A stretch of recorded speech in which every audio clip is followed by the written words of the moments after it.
If you struggle with shyness or social anxiety, check out our free No BS training course with actual useful advice you can do from home. None of that just get out there nonsense. The link is in the description below. For now, let's get to today's question.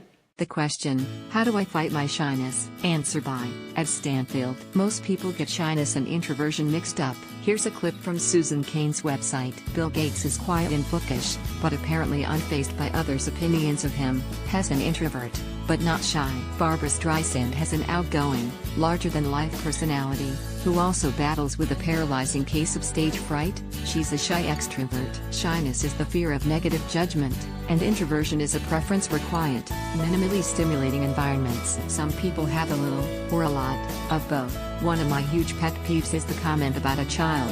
When people say, she's shy but will hopefully grow out of it. I want to get in their face and tell them there's nothing wrong with your child, you are the problem. Personally, I have a mix. Probably 80-20, introvert/shy. I prefer quiet environments. That's simply the way my nervous system is wired.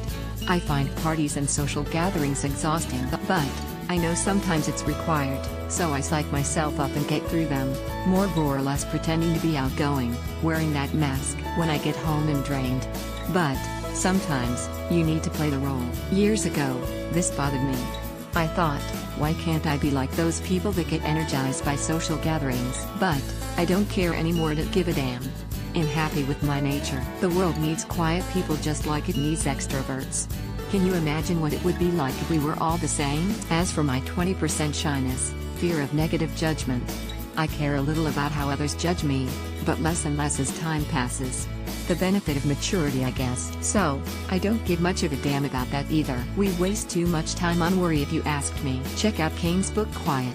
It's revelatory. And start with clarity. Answer by Rebecca Knowles. Can you remember the last time you stepped into a room full of strangers and felt that self-conscious and awkward feeling rush over you?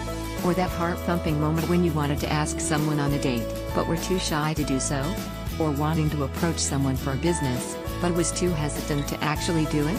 That anxiety in the pit of your stomach in social situations?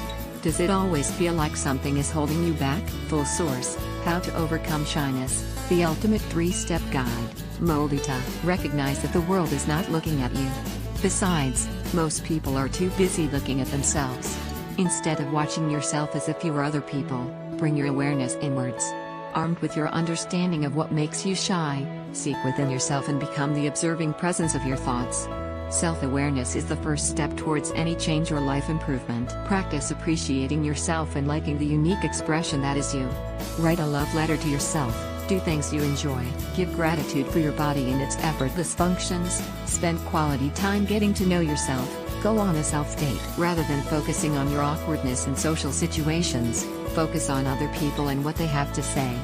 Become interested in learning about others, and probe them to talk about themselves. You can try pondering the question while interacting. What is it about this person that I like? Visualizing yourself in the situation as a confident and happy person helps to shape your perception of yourself when you are actually in the situation. Close your eyes, sit back somewhere relaxing, listen to some relaxing music, imagine yourself in a scene or situation and see yourself the way you would like to be. In this scene, how do you feel? What do you hear? Do you smell anything? Are you moving? What do you see? Get all your senses involved to make it real. When we leave shy situations, what we are really doing is reinforcing our shyness. Instead, face the situation square in the face. Turn the fearful situation into a place of introspection and personal growth. Become the observer and dig into yourself. Answer the questions: why do I feel this way? What caused me to feel this way? Can there be an alternative explanation to what is happening? Accept the possibility that we can be rejected and learning to not take it personally. Remember, you are not alone and we all experience rejections. It is part of life and part of the learning process. The key lies in how you handle rejections when they come. It helps to be mentally prepared before they happen. Like any other skill, social skills can be cultivated through practice and experience. The more you put yourself out there, the easier it becomes next time. If you have a hard time knowing what to say, you can practice what to say ahead of time. Tina Sue is a mom, a wife, a lover of Apple products and a CHO, Chief Happiness Officer, for our motivational community. Think simple now. She is obsessed with encouraging and empowering people to lead conscious and happy lives. Subscribe to new inspiring stories each week. You can also subscribe to Tina on Facebook. Answer by Rebecca Knowles. Shyness, sometimes inaccurately called social phobia, affects most people at some time in their life. Young people in particular find overcoming shyness difficult as they improve their social skills. And for some, shyness seems to persist into adult life, almost as if it has become a habit. See also, 13 confident ways to overcome your shyness. Molita. Shyness has its roots in self-consciousness and usually dissipates as people mature and become more experienced. However, for some it can stick, and then action is required. Although most people think in terms of overcoming shyness, it is more likely that you will become comfortable in social situations by learning the strategies of self-confidence along with social skills. Then, shyness is no longer the issue, as social nerves will melt away as a new habit takes their place. It is my personal opinion that social phobia is too often diagnosed where people are simply experiencing natural shyness. It is perfectly natural to be a little timid in a situation where you don't yet know the rules, or what to do.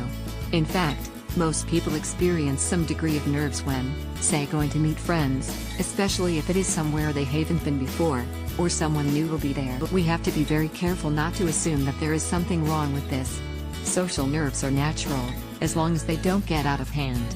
Focusing on them and making them into a big thing will only make matters worse. When learning about social situations, young people need the chance to find their own way, without being labeled with social phobia.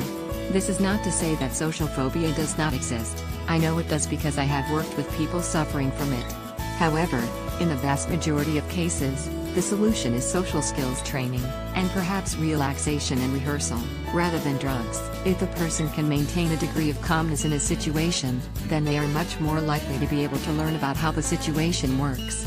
However, if they are highly anxious and internally focused, both their emotional state and focus of attention will make it more difficult to pick up on subtle social cues. The other key point about overcoming shyness is that most of socializing is an unconscious process. That doesn't mean you should be asleep when you're doing it. Tell that to people I speak to at parties. Smile. It simply means that much of human communication is nonverbal. That is, it's not what you say, it's the way that you say it. The exercises and techniques contained within the self-confidence course should help with shyness because they focus on what to do to feel confident, rather than how to avoid feeling shy.